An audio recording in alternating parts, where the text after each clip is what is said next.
রাজনৈতিক দলগুলোর সঙ্গে আলোচনা না করেই অন্তর্বর্তী সরকার ২০২৫-২৬ অর্থ বছরের বাজেট প্রস্তাব করেছে বলে অভিযোগ করেছে বিএনপি। একই সঙ্গে গতানুগতিক বাজেট প্রক্রিয়া সংস্কার করারও দাবি জানিয়েছে দলটি। ২০২৫-২৬ অর্থ বছরের প্রস্তাবিত বাজেট নিয়ে বিএনপির আনুষ্ঠানিক প্রতিক্রিয়ায় এই অভিযোগ করেন দলটির স্থায়ী কমিটির সদস্য আমির খসরু মাহমুদ চৌধুরী। বুধবার দুপুরে রাজধানীর গুলশানে বিএনপি চেয়ারপারসনের রাজনৈতিক কার্যালয়ে বাজেট নিয়ে আনুষ্ঠানিক প্রতিক্রিয়া জানায় দলটি। বাংলাদেশের সাধারণ মানুষের জীবনযাত্রার মান হচ্ছে যে কোনো বাজেটের প্রধান লক্ষ্য হতে হবে। তার জীবনযাত্রার মান যাতে এফেক্ট, সেটা আপনার কর পলিসির মাধ্যমে হোক, সেটা সরকারি যে কোনো নীতি, সোশ্যাল সেফটি নেটের কথা বলেন, প্রথম লক্ষ্য হওয়া উচিত।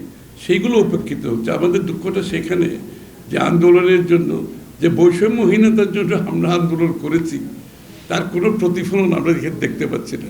বরঞ্চ উল্টো, সাধারণ মানুষের ক্রয় ক্ষমতা আরও কমতে আছে।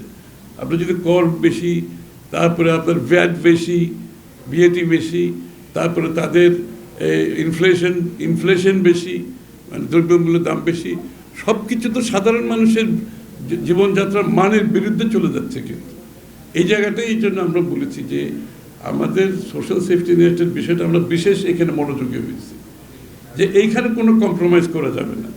আপনি দেশ যত উন্নত হোক, সেই উন্নতির ফসল যদি সাধারণ মানুষ কাছে না যায়, সেই উন্নতি কিন্তু কারো কাম্য হওয়া উচিত না। আমির খসরু বলেন, দেশে এখন যেহেতু সংসদ বা গণতান্ত্রিক কোনো সরকার নেই, তাই তারা আশা করেছিলেন অন্তর্বর্তী সরকার ফ্যাসিবাদ বিরোধী আন্দোলনের সঙ্গে থাকা রাজনৈতিক দলগুলোর সঙ্গে আলোচনা করে ন্যূনতম জাতীয় ঐক্যমত্য স্থাপনের মাধ্যমে বাজেট প্রণয়ন করবে। সরকার চাইলে সমাজের বিভিন্ন শ্রেণী পেশার মানুষের মতামত নিতে পারত। বিশেষজ্ঞ, নাগরিক সমাজ, ব্যবসায়ী ও তরুণ প্রতিনিধিরাও অংশ নিতে পারতেন, কিন্তু সেটা করা হয়নি। আমরা এক যুগান্তকারী নজির তৈরি করতে পারতাম।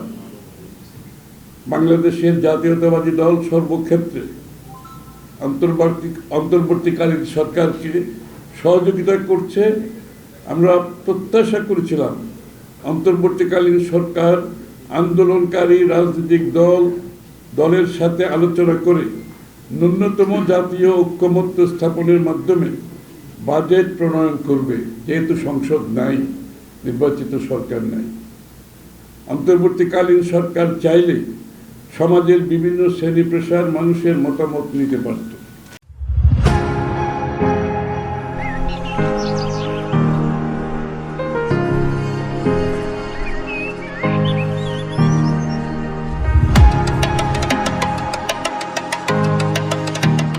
দল ও জনগণের মতামত নিলে বাজেট প্রণয়ন একমুখী, অংশগ্রহণহীন ও গতানুগতিক ধারার হতো না বলে মন্তব্য করেন বিএনপির স্থায়ী কমিটির এই সদস্য। আমির খসরু বলেন, বর্তমানে মূল্যস্ফীতি প্রায় ডাবল ডিজিট, তা কমিয়ে ৬.৫% করার কথা বলা হচ্ছে, যা বাস্তবসম্মত মনে হয় না। দারিদ্র্য বৃদ্ধির হারে লাগাম টানা যেত। বিশ্ব ব্যাংকের তথ্য বলছে, অন্তর্বর্তী সরকারের আমলে ২৭ লাখের বেশি মানুষ আগের চেয়ে বেশি দরিদ্র হয়ে পড়েছে। বিশ্ব ব্যাংকের তথ্য বলছে, অন্তর্বর্তী সরকারের আমলে ২৭ লাখের বেশি মানুষ আগের চেয়ে বেশি দরিদ্র হয়ে পড়েছে, হতদরিদ্র। এর মধ্যে ১৮ লক্ষ নারী।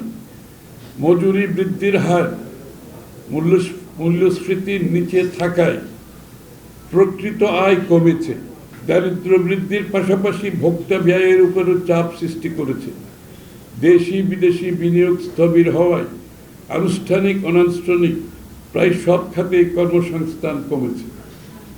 ফলে সমাজে ভাঙন ধরেছে, দরিদ্র জনগোষ্ঠীর সংখ্যা বাড়ছে। বিএনপির এই নেতা বলেন, বাংলাদেশ পরিসংখ্যান ব্যুরোর হিসেব মতো ২০২৪-২৫ অর্থ বছরে জিডিপি প্রবৃদ্ধি ছিল ৩.৯৭%। সেটা এবারের বাজেটে ধরা হয়েছে ৫.৬%, যা আগের সরকারের মতোই অবান্তর ও কাগুজে প্রবৃদ্ধি। খাদ্য নিরাপত্তা হুমকির মুখে অপর্যাপ্ত, ত্রুটিপূর্ণ, দুর্নীতিগ্রস্ত সামাজিক সুরক্ষা খাতে পেনশন ও কৃষি ভর্তুকি অন্তর্ভুক্ত করে বরাদ্দ বাড়ানোর চেষ্টা হিসেবে দেখানো হয়েছে, কিন্তু সামাজিক সুরক্ষার জন্য সরকারি বরাদ্দ অপর্যাপ্ত থেকে যাচ্ছে।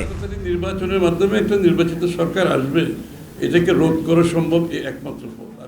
VOD Bangla news desk.